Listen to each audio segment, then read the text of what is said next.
welcome to Pure Cedar Creek. We're here to celebrate the summer solstice and summer in general with some sun salutations. My name is Miss Jess and I'm with Otterdance Yoga. So to start things out for today, we're just going to do a little bit of an introduction. So like I said, my name is Miss Jess. What I want you to think about is what level you're at today. We're going to use a 1 to 4 scale. So if you're a level 4, that means you feel 100% and are ready for anything. If you feel a level 3, you're doing pretty good, but today's not perfect. If you're a level 2, today was so-so. And if you're level 1, today was a really hard day for you. So just take a moment and take a breath and think about what level you're at today. I'm right now at a level 4. I had a really good day. I got to sit and watch the rain and drink some tea this morning. And now I get to do yoga at Pure Cedar Creek. I have the talking koosh ball, so the next thing we're going to do is we're going to think about a question. So the question for today is, what is one sign of summer that you've already seen? One that I got to see a couple nights ago was the first fireflies in my garden, which was really exciting. So from here, I'm going to toss you the talking koosh ball, and I want you to tell somebody in the room next to you, what's the sign of summer that you have already seen?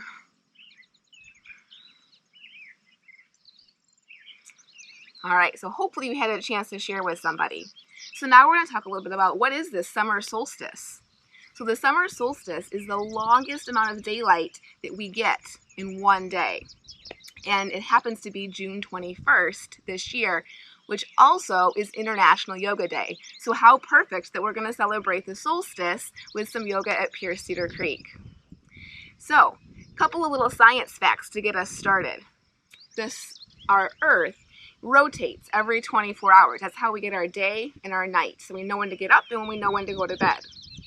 But the Earth is also rotating around the sun, and that takes an entire year.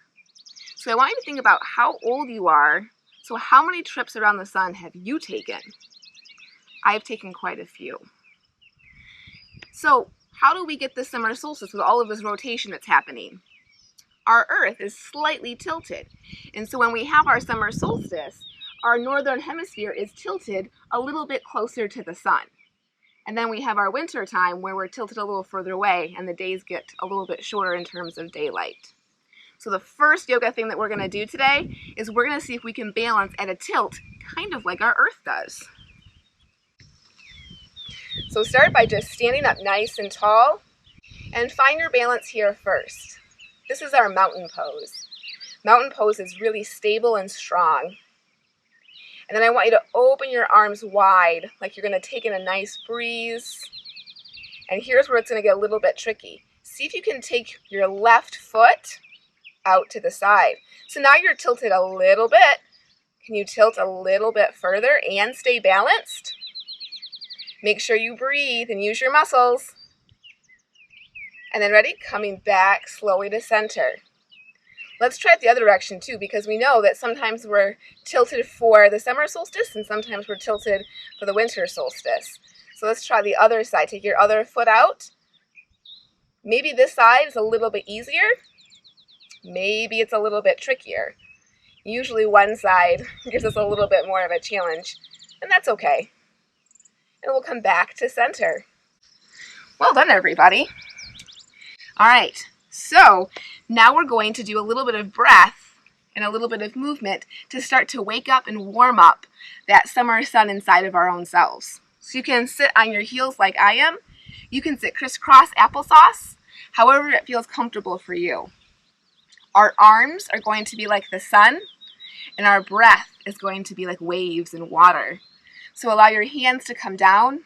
Breathe in, reach tall to the sun, bring your hands together, and here's the ocean, the sounds come in. Into the heart. We're going to do this about 5 times, breath and movement together.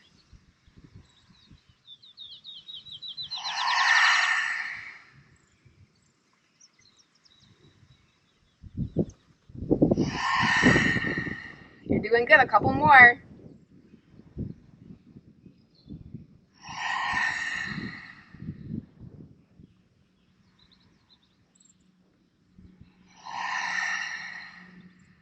All right. right, hopefully you feel a little bit more in your yoga mindset. Maybe you're a little bit focused on what we're doing here and now. So next, I'm going to share with you a little poem about the sun, and then we're going to use that same poem to help walk us through all of the different poses that we get to do in a sun salutation. Hello, sun. Stand tall as a mountain. That might sound familiar, we did that earlier. Reach high as can be. Bow down to the ground, and what do you see? Step back and gaze forward, saluting the sky. Warm light shining brightly in clouds floating by. Be a strong bridge, focused and steady. Lower your knees, chest, and chin as soon as you're ready. Push up to the sun, shining warm on your face. Exhale, flip your toes, and stretch into place. Step into the light and open your heart. Swan dive down to the earth, feet slightly apart. Raise your arms in the air as you greet the day, and then bring your hands to your heart and say namaste. So this poem is going to help to remind us of the different movements that we're going to be doing as we move through our sun salutations. So I'm going to kind of read it as we move the first time, and then we're going to do it twice more as we build up some strong muscles and we celebrate and connect to the sun and the earth. Because maybe you're outside doing yoga like me, maybe you're near a window, or maybe you're just imagining a beautiful place that you'd like to be outside doing yoga. So let's start by standing tall. Find that mountain pose again so we're stable and strong. Stand tall as a mountain. Then reach high as can be. Fold down to the earth. What do you see? Step back. You choose whatever foot, because we'll do both of them. And then gaze forward. Can you reach your arms tall? Sun to the sky. Warm light shining brightly in clouds floating by. So let's bring our hands down and bring our foot back. Be a strong bridge. So now I want to be nice and strong and steady if you can do a plank pose. Focused and steady. Lower knees, chest, and chin as soon as you're ready. Push up to the sun, shining warm on your face. Try to keep your shoulders down. And then flip your toes and stretch into place. So now we're going to a downward dog. Let's take a pause here and pedal our heels. This can feel really good to stretch into. All right, step into the light. Reach tall to the sky. Bring your hands to your heart. And then dive down to the earth. Beautiful. Let's do that one more time. So this time I'm not going to talk as much. I'm just going to move a little bit more. And we're going to make sure we do the other leg that we didn't do the first time through. All right. Rise up. So now we have that opposite leg. So we're stretching into our low body. And then we're going to bring our hands down. Bring that foot behind us. This is that strong plank or bridge pose. And then we're going to lower our knees. We're going to lower our chest, lower our chin, and then press up towards the sun, keeping our shoulders down, and then flipping our toes and pressing back to our downward dog. Let's walk our feet and our hands together, arms overhead, and welcome the sun. Beautiful. We're going to do this a couple more times. If you're like me, you're going to start to get warmer each time that we do it. And maybe each time that we do it, it becomes a little bit easier to remember what's coming next. And if we make mistakes, that's okay. That's why yoga is called a practice and not a perfection. We're just enjoying moving and celebrating the earth.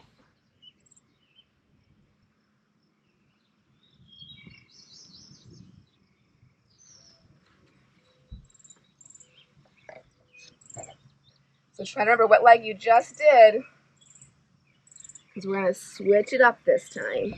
Now that's an glitch like I did.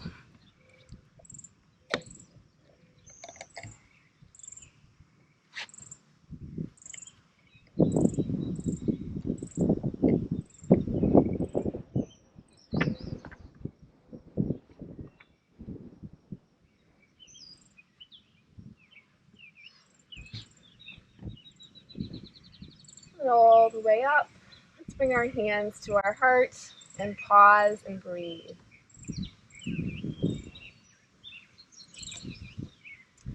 One of the things that yoga helps us to do is to be present. And what that means is that we're focusing on what's happening right now. So right now I can feel a breeze against my skin. I can hear some birds chirping and talking around me. I can feel my feet grounded into my yoga mat. What can you notice? What do you see? What do you smell? What do you feel in this exact moment?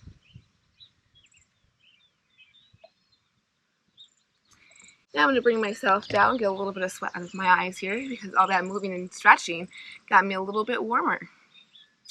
So what we're going to do next is we're going to start to think about some of those signs of summer that we brought up at the very beginning of our yoga class. Because a lot of the things around us can become part of our yoga practice. So one of the things that I said I saw was fireflies. So there are a lot of things that we see that have wings this time of year.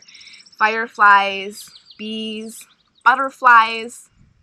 So we're going to make some wings with our legs.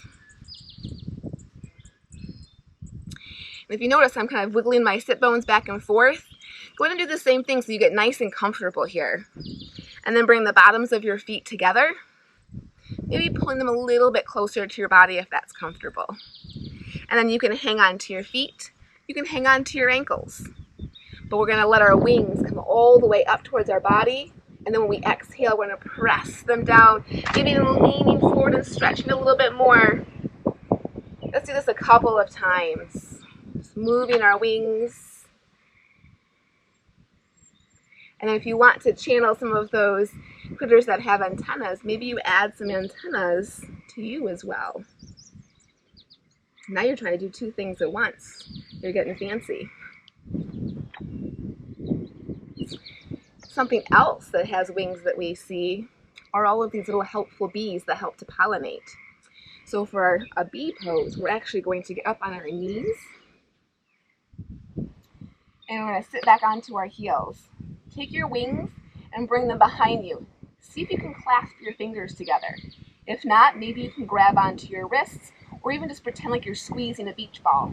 And then we're going to lift off our heels, open our wings, and we have to add some sound effects. So what sound does a bee make? Move your body a little bit. Stretch as you buzz. Stretch your wings, stretch your body. And then when you're ready, go ahead and land back down and rest. And roll your shoulders a couple of times.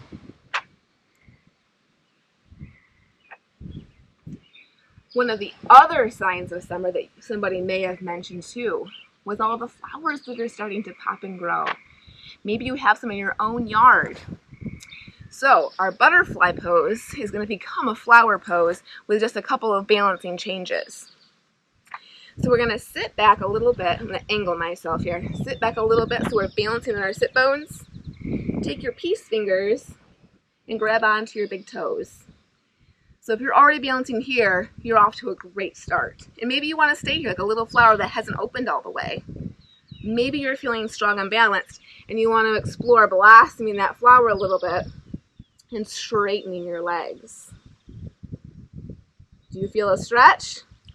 Maybe you're rolling around a little bit too, and that's okay. You can always come back to the beginning and start again. That's one of the benefits of yoga. We don't have to do it perfect. We're just learning and growing.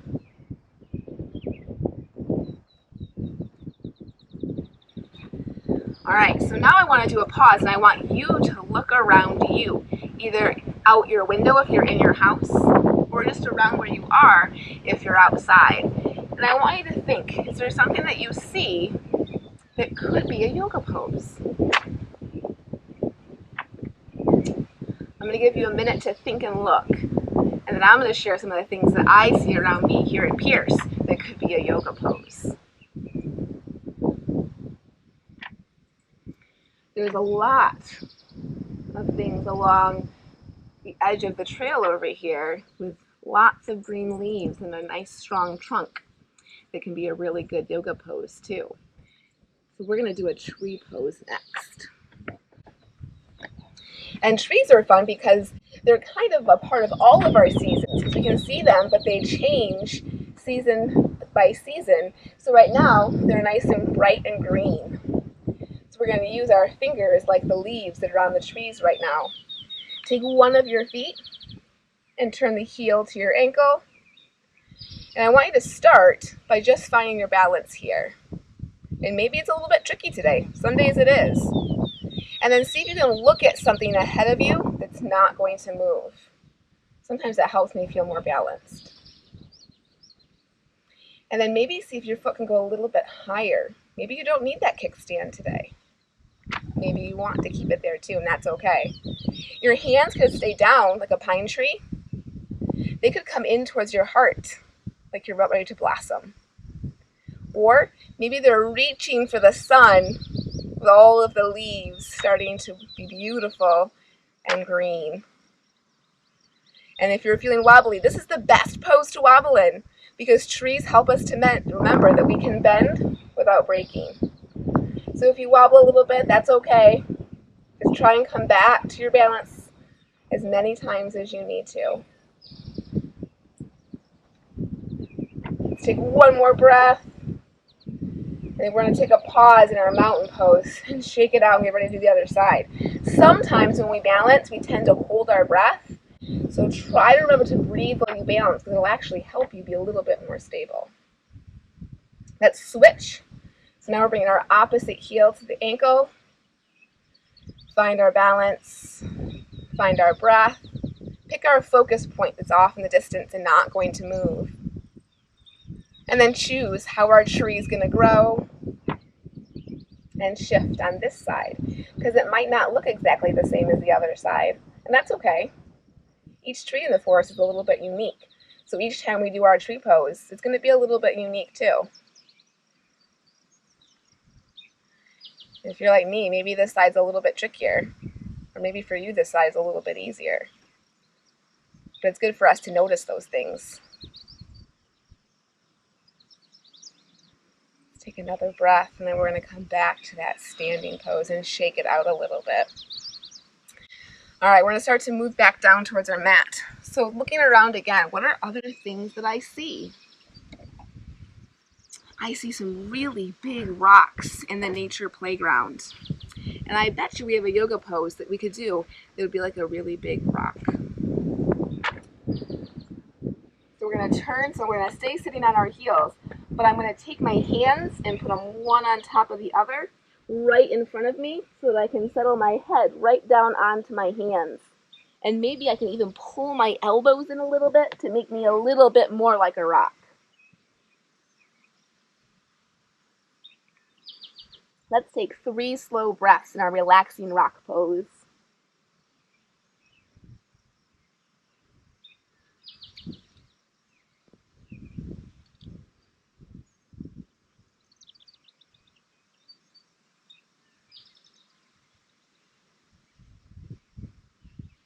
And while we're on our sit bones and our heels right now, there's another pose that I'm not seeing right now, but I did see when I got up to Pierce a little bit early today. A bunny. There's little bunnies bouncing around on the road right now. So we're going to bring our hands back together, very similar to we did our bee pose, but this time instead of wings, they're going to become ears. And our ears, when we're a bunny, we need to have them up. That way we can keep track in case there's any predators that are out there. So we're going to exhale, and we're going to bring our ears all the way up to listen, so we bring our head all the way down to our yoga mat.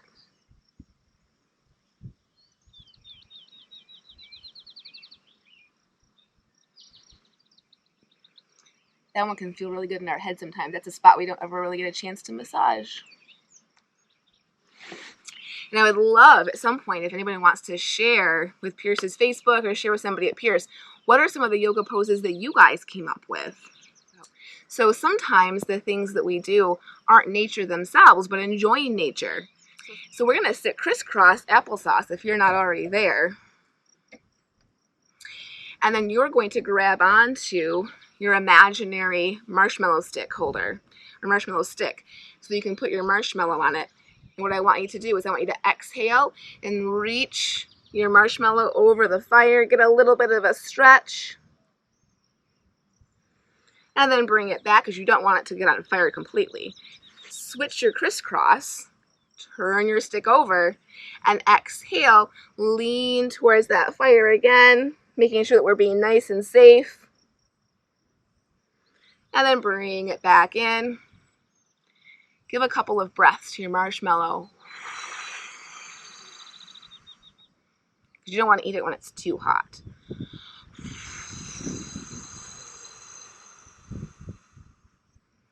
And when you think that it's safe and cool, go ahead and pull your marshmallow off and pop it in for a mid-yoga snack.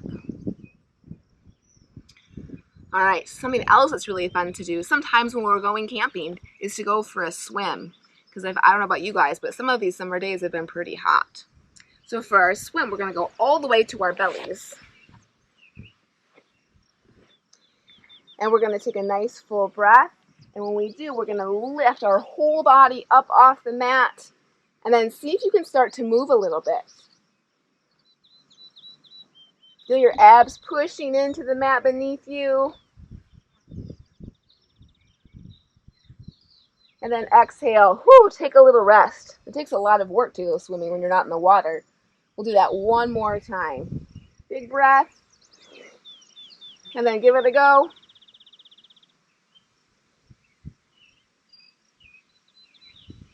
Ooh, and then let it go. All right, so we have one more that I want to share with you. And then we're going to start to shift what we're doing a little bit from some yoga movement to a little bit of yoga relaxation. All right, so some of you might like to go fishing. So this time, we're going to do another balancing pose. So instead of your stick for your marshmallow, you're going to pick up your fishing rod. You're going to bring it overhead, keeping your hands together. And as you exhale, ground one of your feet a little better than the other. And you're going to cast your rod and see if you can balance nice and strong. All right, and then if you feel a little bite, bring your foot back, pull it in, do a little back bend. All right, we got to let it go out a little bit because we don't want to snap our line. Switch to the other side. Beautiful balance, you guys. All right, we feel a little pull. Come into a little back bend. And then reel it the rest of the way in. Good job. All right, so coming back down, a little up, a little down, so we can keep ourselves recharging and getting ready for a little bit more movement. All right, we're going to shift into doing a little bit of a relaxation. And then after relaxation, we're going to do a little bit of creativity, which is one of my favorite things to do in nature. And it's a great part of our yoga because being creative is an important part of being present. So I'm going to sit crisscross applesauce. But what I would like you to do, if you feel comfortable, is to lay out somewhere nice and flat. Maybe it's in your bedroom, maybe it's in the living room, maybe it's outside in your favorite spot in the backyard. And I'm just going to show you what that kind of looks like. My palms are up so they can soak up the warmth of the sun. My shoulders are grounded, my feet are falling open to the sides. My eyes are falling closed. And the first thing I'm going to draw my attention to is the rise and fall of my belly with the breath. And that's going to help me be right here in this moment, noticing how I feel in this moment. So I want you to stay right in that comfortable position, as free from distraction as possible. And while you're there, I want you to listen to a story. And with your eyes closed, I want you to start to paint pictures in your imagination as you listen to the story. Imagine that you're lying in a huge field, kind of like the one behind me. Take a deep breath and smell all the plants and grass that surround you.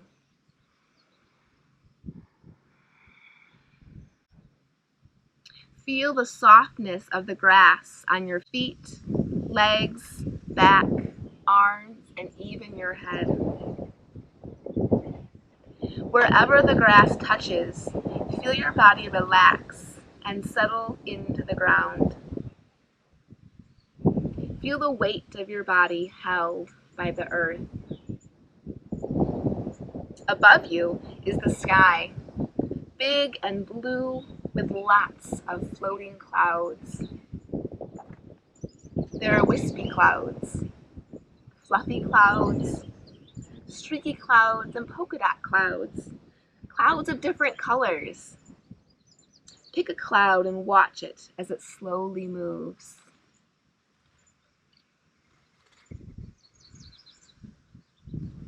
As it floats across the sky, watch it become different shapes and patterns. Find another cloud and watch it move and change. Maybe noticing, what are the shapes? Do they look like anything? Or are they just different shapes? Here comes a cloud that looks like a giant heart. Think of something that you love and watch the cloud begin to change into it. Enjoy just lying here, relaxed in the grass, watching the clouds in the sky drift by. Let's stay in that comfy relaxation pose for several more breaths. Noticing our body and our mind becoming a little bit still. Noticing if we feel a little bit more relaxed in our body. Maybe noticing what were the shapes that we saw in the sky above us.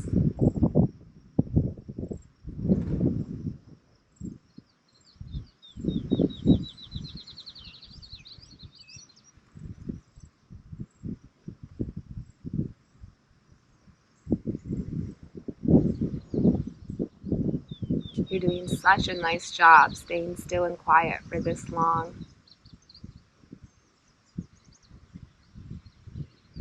Some days that can be really tricky.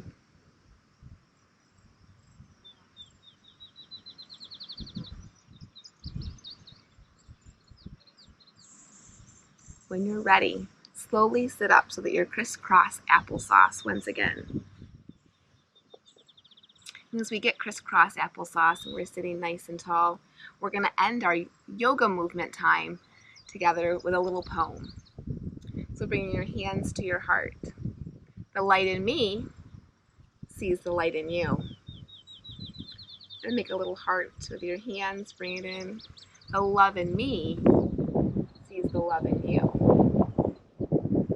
And when we use those peace fingers again, the peace in me sees the peace in you.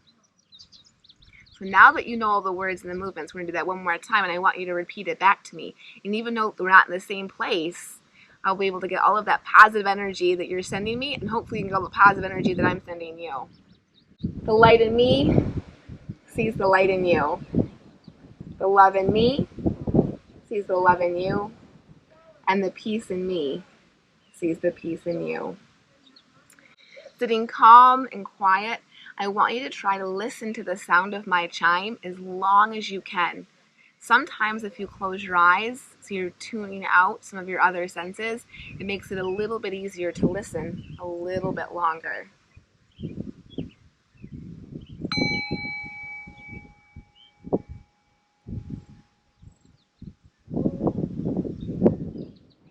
Let's try that one more time, see if you can listen a little bit longer to the sound.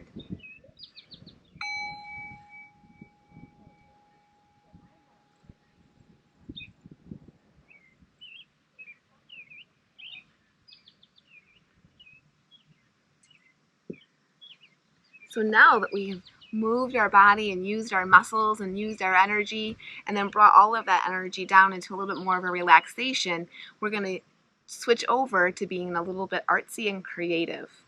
So maybe you're in your house, maybe you're outside your house. Wherever you are, you're going to go on a bit of a scavenger hunt. And this scavenger hunt doesn't have a list of things that you have to find or things that you shouldn't find. You get to kind of pick. So if you're outside, what I want you to try to do is to find things that you can pick up. If you're in your own yard and your parents are okay with you picking a couple flowers, but make sure they're okay with it first. But see what you can find that is in nature that maybe you could be a little bit creative and crafty with. If you're in your house, that's okay, because in your house, there are probably lots of cool things that are the colors of nature. So you can probably find some greens and blues and yellows and purples or browns, the things that are around your house. Now you might be wondering, before I go on my scavenger hunt, what am I going to do with these things? Because that might help you decide what to pick. We're going to make something called a nature mandala. A mandala is basically a circular pattern. We're going to start to build circles with all of these designs. So it can be leaves and wood chips and flowers and stones. So you're going to look for things that you can put in these pretty designs and pretty shapes. And the cool thing is, just like there's no list for the scavenger hunt, there really isn't a right or a wrong, as long as you're having fun and you're creating and you're being present in that creative moment. So I'm going to leave my yoga mat. You're going to leave your yoga mat for a few minutes, and we're going to go and we're going to explore, and then we're going to come back together to create and to build.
Hey guys, I hope you had fun going on a little bit of a scavenger hunt, either in your backyard or around your house to find some treasures.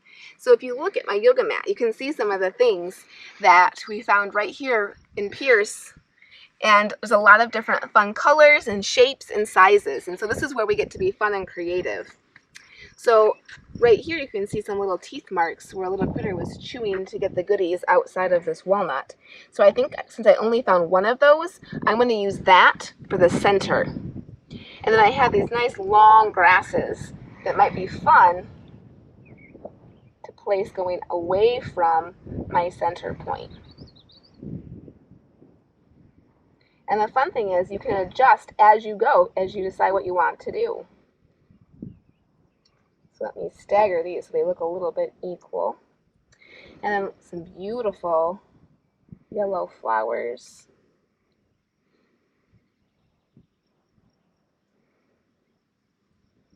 We'll put my little white ones right here to fill in that little space as well. So if you notice, I'm starting from my center point and then I'm just going to start to create and grow my circle out and away. And the fun thing is, if you start to build and you realize that you wish you had maybe a little bit more of something, maybe you can go walk back out and find another one of it, or maybe you just adapt your design a little bit and make it a little bit different than you planned on.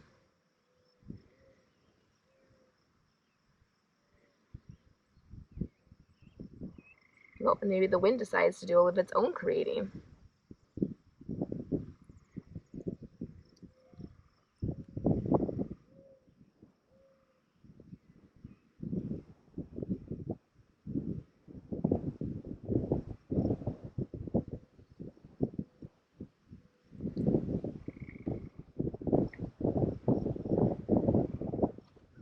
These cute little fuzzies. Oh, that are trying to run away.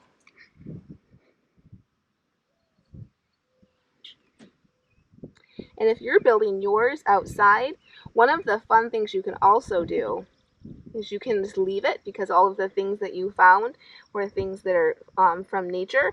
And so you can watch how nature, the wind and the rain, starts to take back all of those natural things over time. And it's a good way for us to celebrate the beauty, but also be able to celebrate the impermanence. So we get to enjoy it, and then it gets to go back into the earth once again.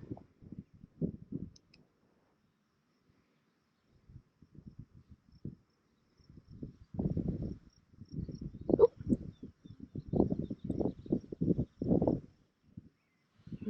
They're like little tumbleweeds.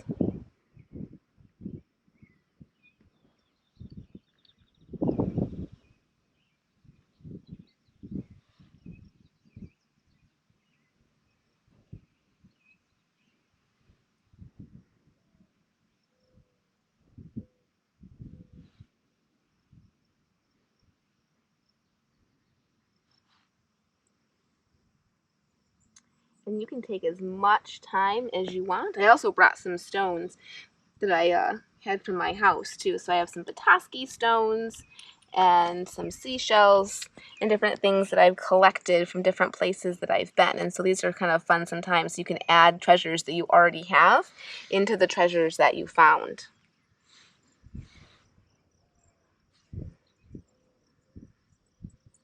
And obviously with my treasures that I brought with me, those are things that I may not leave for nature to take back, but that I can enjoy it as part of the pretty aesthetic of the mandala that I'm making for today.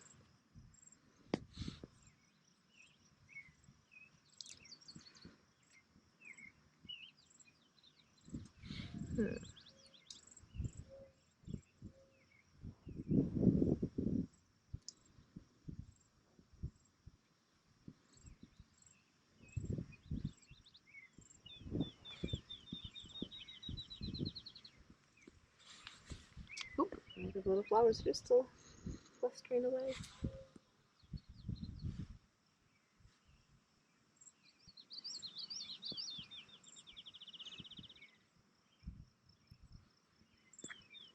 And the fun part with nature mandalas is you can do this in any season, and your mandala is going to shift and change because you're going to find different things with every season. So this is going to celebrate the sunshine and celebrate our sun salutations and all the things that are growing during the summer season. So thank you so much for being creative with me. If you'd like to share your mandala, please take a picture and we'll tell you how you can share that with us so that we can see all of your beautiful artwork. Have a great night, guys, and thank you for joining us for a little summer solstice and a little summer celebration.